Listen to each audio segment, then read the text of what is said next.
ঠিক আছে, এবার ঠিক আছে, কোনো অসুবিধা নেই, কোনো অসুবিধা নেই বন্ধুগণ। এক শর্মা আমাদের ওয়ার্ল্ড কাপ জিতিয়ে রিটায়ারমেন্ট নিয়ে নিয়েছে, তো তারই জায়গায় আরেক শর্মা চলে এসেছে, শর্মা জি কা ছোটা বেটা দি অভিষেক শর্মা। কালকে সেকেন্ড টি20 হয়ে গেছে, আমরা 100 রানে জয়লাভ করেছি বন্ধুগণ, 100 রানে। তার থেকেও বড় কথা, আমার one of the favourite future superstar, যাকে আমার খুব ভালো লাগে এবং পোটেন্সিয়াল আছে গাইজ, পোটেন্সিয়াল আছে ছেলের মধ্যে। শুরু থেকে শুরু করা যাক। কালকে টসে জিতে শুভমান গিল কোনো ভুল করেনি, গালাগাল খেয়েছে, শিওর গালাগাল খেয়েছে ভাই। হ্যাঁ, ভিভেল বহুত গাল দিয়েছে। এই কী হচ্ছে এসব, কী এগুলো কী? ওয়ার্ল্ড কাপ ফাইনাল খেলেছিস, মানছি হেরে গেছি, তো খেলেছিস তো, যাই হোক।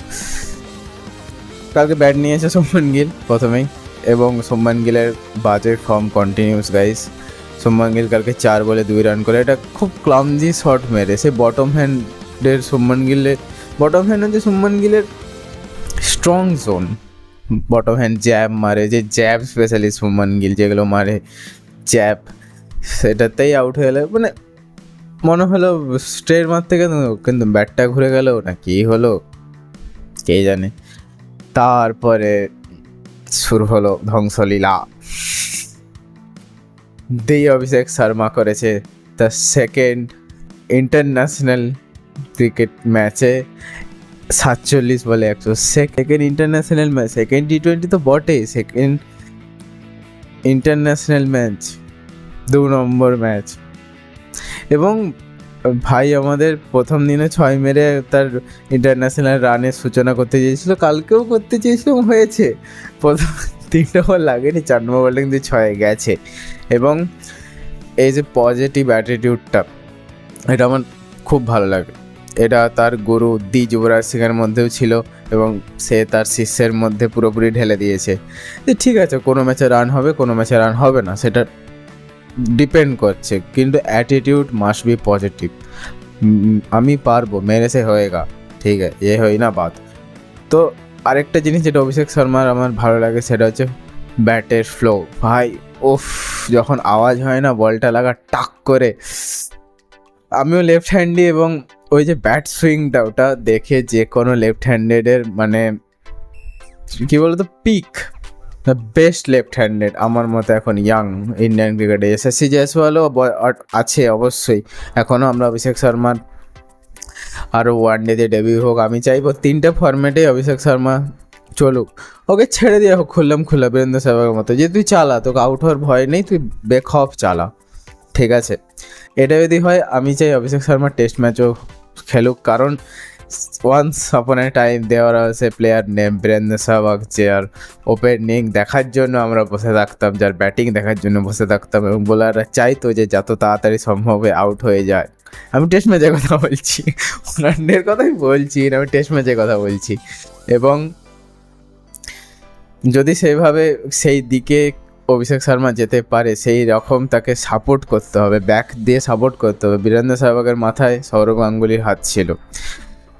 যদি আমাদের ফিউচার ইন্ডিয়ান ক্যাপ্টেন সেরকমভাবে অভিষেক শর্মাকে ব্যাক করে, তাহলে I am sure for that যে অভিষেক শর্মা 3টা ফরম্যাটেই যে ধ্বংসলীলা চালাবে, সেটা আমরা কেউ ভাবতেও পারছি না। আমরা মেবি ইন্টারন্যাশনাল ক্রিকেটে পরের 400 দেখতে পেতে পারি টেস্ট ম্যাচে, ঠিক আছে, এটা আমি আজকে বলে রাখছি। কোনোদিনও হতে পারে, সেরকম ব্যাক পেতে হবে, ওকে, সব অনেক কন্ডিশনস ডিপেন্ড করছে। কালকে আমাদের চেন্নাইয়ের ঋতুরাজ গায়কোয়াড় সুন্দর ইনিংস খেলেছে গাইস, সুন্দর ইনিংস, ম্যাচিওর ইনিংস। সে পুরো বুঝেছে কন্ডিশনকে রেসপেক্ট দিয়েছে, অভিষেক শর্মাকে ফুল চান্স দিয়েছে, জানে ডেবিউটান, ইয়াং ব্লাড, এবং শট আছে হাতে, এবং ও পিচের পরোয়া করে না, বোলারের পরোয়া করে না, ওর মারবে, তাই ওকে আমি সাপোর্ট করি। খুব সুন্দর ইনিংস, ফাটাফাটি ইনিংস। তারপর অভিষেক শর্মা 47 বলে 100 করে আউট হয়ে যায়, ততক্ষণে যা করার করে দিয়েছে। তারপরে নেমেছে রিঙ্কু সোনাও আগের দিন 2 বলে 0 রানে আউট হয়, সেই জন্য সেও ভেবে নেমেছিল যে আজকে তাকেও রান করতে হবে। প্রথম 3-4টা বল একটু দেখে শুনে এদিকে ওদিক খেলে, তারপরে শুরু হয় মার।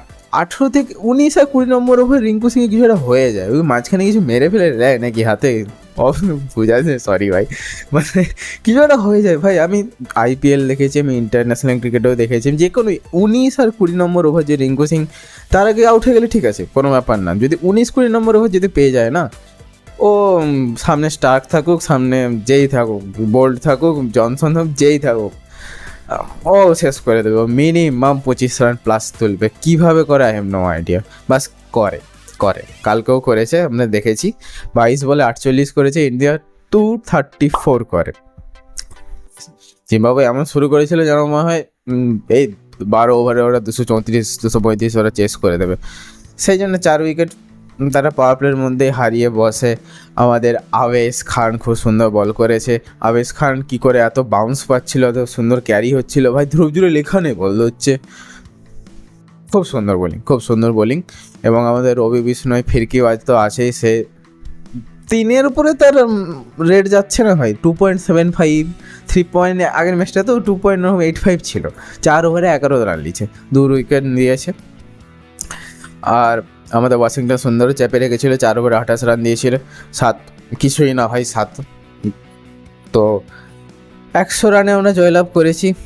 কালকে মনে হয়েছে যে ওয়ার্ল্ড চ্যাম্পিয়ন খেলছে। জিম্বাবুয়ে পাত্তাও পায়নি, এরকমই বাকি এখনও 3টে ম্যাচ বাকি আছে, এরকম যেন পাত্তা না পায় আমি আশা করব। থার্ড ম্যাচের জন্য অপেক্ষা করো, ভাই আছে, ভাই থাকবে, কোনো চাপ নেই, ভাইকে সাপোর্ট করো। মেসি গোকুর নাম দিয়ে 2 গ্রেটেস্ট অফ অল টাইমের নাম নিয়ে সাপোর্ট করো, সাবস্ক্রাইব করে যাও।